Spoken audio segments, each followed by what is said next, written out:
আসসালামু আলাইকুম সুপ্রিয় দর্শক, বিডি নিউজ 24 সংবাদে সবাইকে স্বাগত জানাচ্ছি। সাথে আছি তাসমিয়া জারিন মৌ। এই বাংলাদেশের স্বাধীনতা সার্বভৌমত্ব আছে বলে আমরা মনে করি না। যে স্বাধীন বাংলাদেশে আল্লামা দেলোয়ার হোসেন সাঈদীর সাক্ষীকে ভারতের কারাগারে পাওয়া যায়, যে উসমানের খুনি করার 6 ঘন্টার ভিতরে বাংলাদেশ বর্ডার পার করে যায়, এই দেশের স্বাধীনতা সার্বভৌমত্ব আছে বলে আমি বিশ্বাস করি না। আমাদেরকে মানুষ ভয় দেখাচ্ছে, সামনে নির্বাচন, তোমরা এই খুনের দাবি তুলিও না, এদেশে আবার কোন সরকার ক্ষমতায় আসবে, তারা তোমাদেরকে কথা বলতে দিবে না। আমি আপনাদের কাছে বলতে চাই, কোন সরকার ক্ষমতায় আসবে কি আসবে না সেই সিদ্ধান্ত জনগণ নিবে।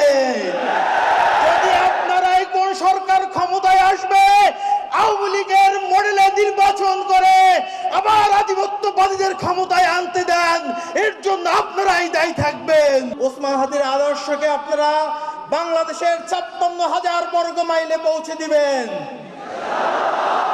ওসমান হাদি শাহবাগে দাঁড়িয়ে বলছিলেন, এ আল্লাহর জমিনে আমরা কাউকে ভয় পাই না। আমাকে যদি হত্যা করা হয়, আমার পরবর্তী ভাইরা, আমার সন্তানরা আন্দোলনকে চালিয়ে নিয়ে যাবে।